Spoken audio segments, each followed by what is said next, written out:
السلام علیکم جی تو اسٹوڈنٹ، امید آپ خیریت سے ہوں گے اور اپنا چھٹیوں کا کام بہت اچھے انداز میں کر رہے ہوں گے۔ آئیے چلتے ہیں اپنے آج کے سبق کی طرف۔ نظم نمبر 2 ہے نعت، اس کا شعر نمبر 3 ہے۔ جیوں تیرے در پر مروں تیرے در پر، یہی مجھ کو حسرت یہی آرزو ہے۔ حل لغت یعنی الفاظ معنی۔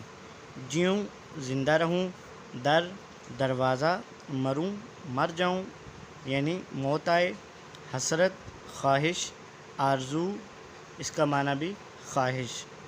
مفہوم ہے، یہ میری حسرت اور آرزو ہے کہ میری زندگی مدینہ میں بسر ہو اور موت آئے تو مدینہ کی مٹی نصیب ہو۔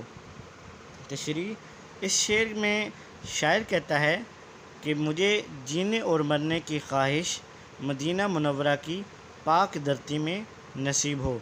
مدینہ منورہ وہ سرزمین ہے جسے حضور اکرم خاتم النبیین محمد رسول اللہ صلی اللہ علیہ وسلم کی مہمان نوازی کا شرف ملا، اور مدینہ کو اللہ تعالیٰ نے نبی کریم صلی اللہ علیہ وسلم کی ہجرت کے لیے پسند فرمایا۔ اس سے آگے لکھیں گے ہم مطابقت کا شعر۔ حسرت ہے دم نکلے درِ شاہ عرب پر، مدفن ہو تو سائے دیوار مدینہ۔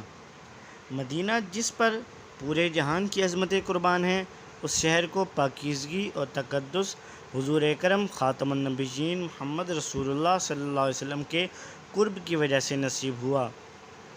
ہر سچا مسلمان جس کے دل کے اندر جذبہ عشق رسول صلی اللہ علیہ وسلم موجود ہے، ان گلیوں کو پاکیزہ نگاہ سے دیکھتا ہے۔ مطابقت کا شعر ہم یہاں پر یہ بھی لکھ سکتے ہیں۔ الہی دکھا دے بہار مدینہ، کہ دل ہے بہت بے قرار مدینہ۔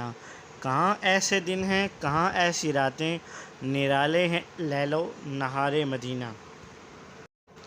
دراصل شاعر جو ہے وہ یہ چاہتا ہے کہ میں جب زندہ رہوں تو بھی مدینہ میں رہوں، اور جب میری وفات ہو تو میں مدینہ منورہ میں موجود ہوں، کیونکہ وہ ایسی جگہ ہے جہاں پر سرکار دو عالم صلی اللہ علیہ وسلم آپ کا روضہ مبارک موجود ہے۔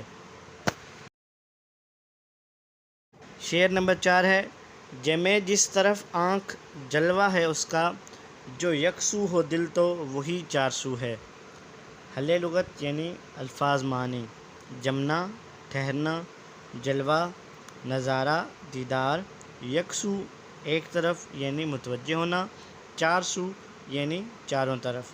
مفہوم: آنکھ جس طرف متوجہ ہو جائے تو آپ صلی اللہ علیہ وسلم کا جلوہ نمایاں نظر آتا ہے۔ اگر دل کو حضور اکرم خاتم النبیین محمد رسول اللہ صلی اللہ علیہ وسلم کی کامل محبت نصیب ہو جائے تو پورے جہان میں آپ صلی اللہ علیہ وسلم کی ہستی کا تذکرہ پایا جاتا ہے۔ تشریح: طلب شعر میں شاعر بیان کرتے ہیں کہ اللہ نے اس کائنات کو بڑا خوبصورت تخلیق فرمایا، یعنی پیدا فرمایا ہے، اور اس کی خوبصورتی سے لطف اندوز ہونے کے لیے انسان کو آنکھیں عطا کی ہیں۔ میری آنکھ بھی جس طرف اٹھتی ہے، حبیب خدا صلی اللہ علیہ وسلم کا جلوہ دکھائی دیتا ہے۔ جس خوبصورت چیز کے حسن پر غور کرتا ہوں، وہ اللہ کے محبوب صلی اللہ علیہ وسلم کا پرتو یعنی عکس دکھائی دیتا ہے۔ مطابقت کا شعر۔ سارا عالم منور ہے آپ صلی اللہ علیہ وسلم کے انوار سے، سارا عالم آئینہ ہے آپ صلی اللہ علیہ وسلم کے کردار سے۔ جی تو اسٹوڈنٹس، آپ کا آج کا کام یہ ہے کہ آپ نے ان 2 اشعار کے حل لغت اور صرف مفہوم لکھنا ہے، اور باقی تشریح دونوں اشعار کی تشریح آپ نے یاد کرنی ہے۔ اللہ حافظ۔